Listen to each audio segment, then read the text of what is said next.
बिस्मिल्लाहिर्रहमानिर्रहीम। अस्सलाम वालेकुम दोस्तों एंड गुड मॉर्निंग। आज 25 जुलाई है और पिछले 17 जुलाई से लेके आज 25 जुलाई तक जो है एवरी डे जो है स्टूडेंट्स के हवाले से बहुत ज़्यादा पेचीदगियाँ जिसको कहेंगे कॉम्प्लेक्स इश्यूज बन चुके हुए हैं। बहुत से स्टूडेंट्स जो हैं उनकी बहुत ज़्यादा जो मैसेजेस आते हैं। एक तो सवाल उनका ये होता है कि जी कि एज अ स्टूडेंट हम अगर स्विच नहीं हो सकते हैं स्किल्ड वर्कर वीज़ा में तो देन जो है कौन से और अवेलेबल ऑप्शंस हैं। एक तो ये उनका सवाल होता है। फिर सेकंड, जो बहुत से स्टूडेंट जो हैं जो फैमिलीज के साथ यहाँ पे हैं, जिनकी वाइफ है या बच्चे हैं साथ में, वो उनका सवाल ये होता है कि जी कि क्या अगर हम स्विच नहीं हो सकते तो क्या हमारी जो मिसिज हैं एज अ डिपेंडेंट क्या वो स्किल्ड वर्कर वीज़ा ले सकती हैं। ये एक उनका सवाल होता है। फिर वो ऑप्शन ये पूछते हैं कि क्या अगर हम आउटसाइड दी कंट्री जाते हैं तो तब हम वीज़ा स्विच करके आ सकते हैं, तो क्या इनसाइड दी कंट्री स्विचिंग का कोई और ऑप्शंस है। सो इस किस्म के डिफरेंट जो हैं सवालात होते हैं। सो पिछले 4-5 दिन से बहुत ज़्यादा जो है मैंने अपॉइंटमेंट्स लोगों की वो भी भुगताई हैं जी। और ऑब्वियसली हम लोग जो है वो फीस चार्ज करते हैं कंसल्टेशन के। सो उसमें बाज़ स्टूडेंट जो हैं वो उनके लिए फ़ीस पे करना भी मुश्किल होता है। तो इसके लिए आज की जो वीडियो है ये बड़ी इम्पोर्टेंट है जी, बड़ी अहम है। एक तो कोशिश कीजिएगा कि जी कि इस वीडियो को आगे शेयर कर सकें ताकि बहुत से स्टूडेंट्स जो हैं इनसाइड द कंट्री जो है उनकी हेल्प हो जाएगी, मदद हो जाएगी। सो अगेन ज़हन में रखिएगा, मैं यहाँ पे आपको बेसिक इन्फॉर्मेशन दे रहा हूँ और इसमें मुमकिन है कि जो आपकी सिचुएशन हो, जो आपके हालात हों, उसके मुताबिक ये जो मेरी प्रोवाइड की हुई इंफॉर्मेशन है मे बी वो रेलिवेंट ना हो। इसलिए अगेन आप अपनी सिचुएशन के मुताबिक जो है वो आप लीगल एडवाइस जो है वो ले सकते हैं, हमसे रब्ता कर सकते हैं। लेकिन अगेन होता क्या है कि एक शख्स जो है, एक स्टूडेंट जो है वो एक सिंगल पर्सन है, एक सिंगल स्टूडेंट है, वो कहता है कि मेरी स्विचिंग जो है वो अलाउ नहीं है अगर, तो मेरे पास क्या ऑप्शन है। उसकी सिनेरियो, उसका सिस्टम जो है वो डिफरेंट होगा बाय लॉ नहीं, आउटसाइड द इमिग्रेशन रूल्स जो है। जो इमिग्रेशन रूल्स होते हैं, कानून जो होता है वो सबके लिए साझा होता है, सबके लिए सेम होता है। लेकिन आउटसाइड द इमिग्रेशन रूल्स जो होते हैं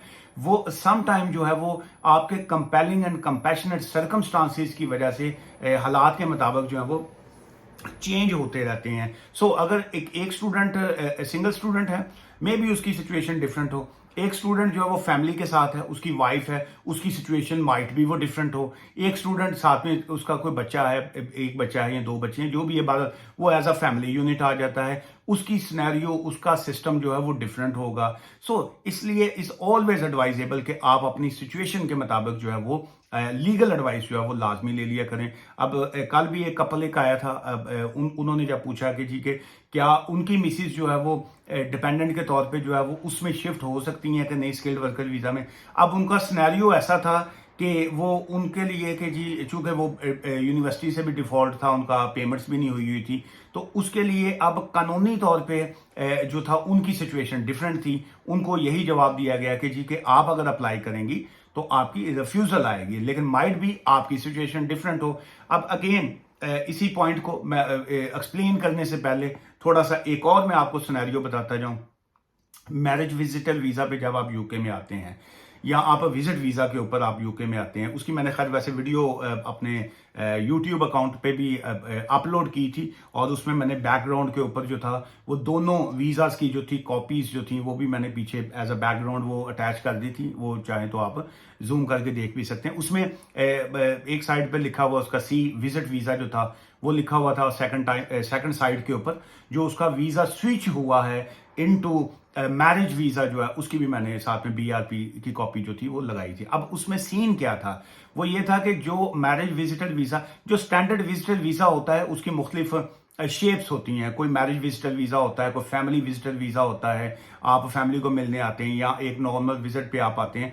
लेकिन ये इस तरह के जितने स्टैंडर्ड विजिटर वीज़ाज होते हैं वो स्विचेबल नहीं होते, आप उसको किसी भी वीज़ा पे स्विच नहीं कर सकते हैं। लेकिन अब उस साहब की जो थी वो कंपेलिंग एंड कंपैशनेट सर्कमस्टांसेस ऐसे थे, जब वो मैंने होम ऑफिस में एप्लीकेशन उसकी फाइल की, होम ऑफिस को उसकी सिचुएशन बताई कि जनाब उसकी सिचुएशन ये है, तो क्या उसके लिए कोई गुंजाइश ऐसी बन सकती है कि वो इनसाइड दी कंट्री यूके में रहते हुए अपना वीज़ा जो है वो स्विच कर सके। सो उसकी कंपेलिंग एंड कंपैशनेट सर्कमस्टांसिस देखते हुए होम ऑफिस ने उसको 10 साल का जो था 2.5 साल 2.5 ईयर रूट पे डालते हुए 10 ईयर्स रूट पे डालते हुए उसको 2.5 ईयर का वीजा जो था वो ग्रांट कर दिया। अब वो स्पाउस वीजा पे है, पार्टनर वीजा पे है, 10 ईयर्स रूट पे है। अब वो एज सुन एज पॉसिबल वो अपनी जॉब, ये अभी ये 2-3 वीक्स पहले जो है वो उनका केस होके हुआ है। सो अब वो जिस वक्त अपनी जॉब स्टार्ट कर लेंगे, काम कंटिन्यू करेंगे, उनकी इनकम 18,600 थ्रेश होल्ड वो शो करवा सकेंगे, तो हम उनकी एप्लीकेशन डाल के उनकी स्विच करवा देंगे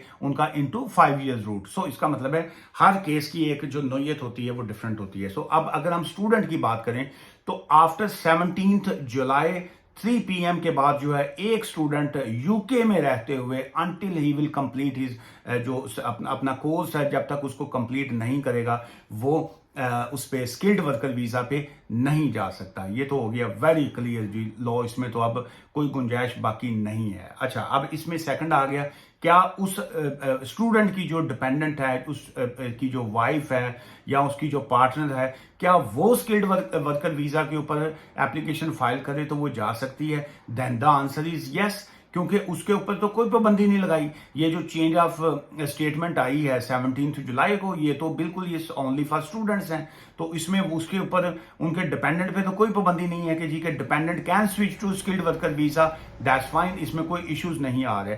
लेकिन क्या उसमें होम ऑफिस उस पर कोई और कोई चीजें उसकी निकालेगा, या उसमें अब हर केस की एक डिफरेंट सिनेरियो होगा, डिफरेंट सिचुएशन होगी कि क्या उनका कोई बैलेंस बाकी था उस वजह से वो नहीं कर रहे हैं, या कोई और क्या सीन है, वो इस ऑल डिपेंड ऑन सर्कमस्टांसिस। लेकिन सिंपल वर्ड्स, वो जो डिपेंडेंट है वो एप्लीकेशन बिल्कुल फाइल कर सकता है, वो स्किल्ड वर्कर वीजा जो है वो ले सकता है। क्योंकि बहुत से स्टूडेंटों के माइंड में ये है कि जी के हमने अपना स्किल्ड वर्कर वीजा लेना था, अब हम तो नहीं ले सकते क्योंकि ये लॉ में जो है वो चेंजेस आ गई हैं, चेंज ऑफ सिचुएशन आ गई है, तो क्यों ना हम वो जो COS है उसको जाया करने की बजाय, वेस्ट करने की बजाय, वो हम अपनी वाइफ के नाम का वो निकलवा लें, लेकिन उनके नाम का करने के बाद हम उनके डिपेंडेंट हो जाएंगे। अब यहां पे जो है वो इशू आएगा कि आप उनके डिपेंडेंट जो है वो क्या हो सकते हैं कि नहीं हो सकते। कानून में तो उन्होंने कहा है कि जी के स्टूडेंट जो है वो स्किल्ड वर्कर वीजा पे नहीं जा सकता, लेकिन अगर हम टेक्निकली देखें तो वो एज अ डिपेंडेंट भी नहीं जा सकता। कि आप कहें अपनी वाइफ का आप अगर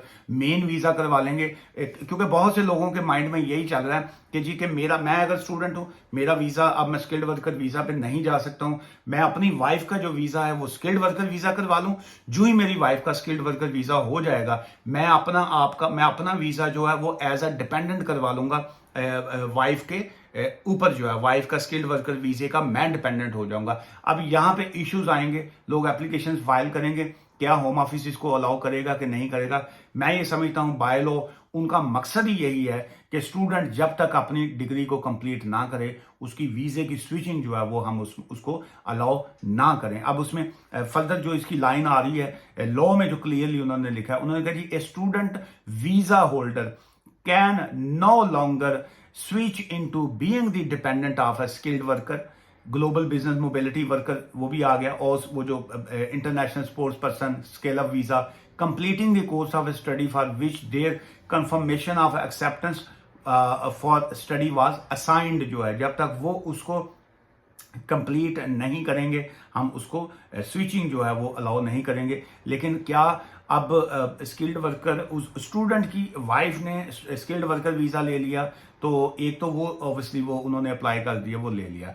अब वही स्टूडेंट जो है इनसाइड दी कंट्री जो है वो वीजा स्विच कर सकता है, तब तो आंसर आ रहा है नो। क्या वो यहां से छोड़ के वापस चला जाए और बैक होम जाके अपनी वाइफ, उसकी जो वाइफ अब स्किल्ड वर्कर वीजा पे है, वो उसको बुलवा सकती है? Then the answer is yes, वो उसका अप्लाई करेगी तो वो बिल्कुल वो उसको अप्लाई करने के बाद वो मिलेंगे। लेकिन क्या उस स्टूडेंट का अभी फिलहाल ये वाले इश्यूज नहीं आए कि अगर कोई डिफॉल्टर है, अगर किसी ने अपनी यूनिवर्सिटी की फीस पे नहीं की है या अटेंडेंस शॉर्ट है, तो क्या हम उसको जो है वीजा नहीं देंगे? अभी इस तरह के रूल्स में तो नहीं है, लेकिन मैं ये समझता हूं कि शायद फ्यूचर में ये वाली चीजें भी जो है वो ऐड करेंगे, इस हवाले से ही है। सो इसलिए ये इस वक्त एक आज की इस वीडियो का मैं क्लोज करने से पहले आपको एडवाइस जो करें, वैसे तो मैं इंफॉर्मेशन ही देता होता हूँ वीडियो में, लेकिन ये जो मैं आखिरी लाइन अभी बोलने लगा हूँ, ये इसको आप एडवाइस समझ के जो है वो पल्ले बांध लीजिए अपने, जहाँ जो भी आपका पल्लू है या पल्ला है तो वहां पे बांध लीजिए। एक तो बहुत से इस वक्त मार्केट में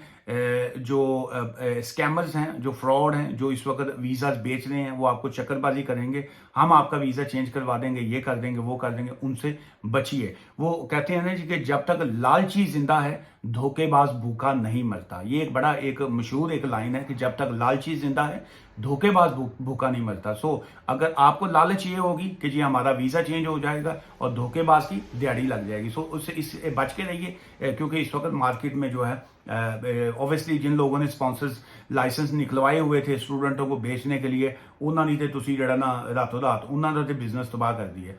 सो उनका भी बहुत गड़बड़ हो गई है। सो इसलिए वो लोग जो हैं अब चक्करबाजी कर रहे हैं कि जी कि आपको कोई ना कोई कहानी पा के तो कहेंगे जी वापस चले जाओ, इंडिया चले जाओ, उतों तुसी वीज़ा लगा के ले आना। सो वहां पे आपको कहेंगे जी आप लगवा लें, हम आपकी रिस्पॉन्सिबिलिटी लेते हैं, दिस एंड दैट जो है। सो बी केयरफुल। ये इस तरह की चीज़ें जो है प्रॉपर जो वकील हैं उनसे एडवाइस लेके प्रॉपर लीगल कंसल्टेशन लेके फिर काम कीजिएगा।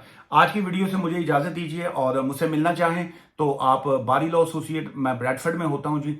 और अगर आप पाकिस्तान में हैं या दुनिया के किसी भी कोने से हैं या आप यूके के किसी भी कोने से हैं, बिल्कुल आप हमसे रब्ता कर सकते हैं। लेकिन ये वाला जो आपका पॉइंट होता है कि जी मैं तो पाकिस्तान से हूं तो मुझे शायद फ्री एडवाइस मिल जाएगी, अनफॉर्चुनेटली हम यहाँ पे कमर्शियल कंपनी रन करते हैं, सो हमारे लिए मुश्किल होता है। इसीलिए मैंने ये जो यूट्यूब चैनल या ये जो बाकी सोशल मीडिया है, मैं वहाँ पे आपको बहुत से लोगों के यही सवालात होते हैं जो मैं यहाँ पे फ्री में मैं इंफॉर्मेशन दे देता हूँ। लेकिन बाय लॉ जिस वक्त आप कॉल करते हैं या अपॉइंटमेंट करते हैं तो तब हमें लीगल एडवाइस की फीस लेना हमारे ऊपर पाबंदी होती है जी, हमारे लिए लाजमी होता है।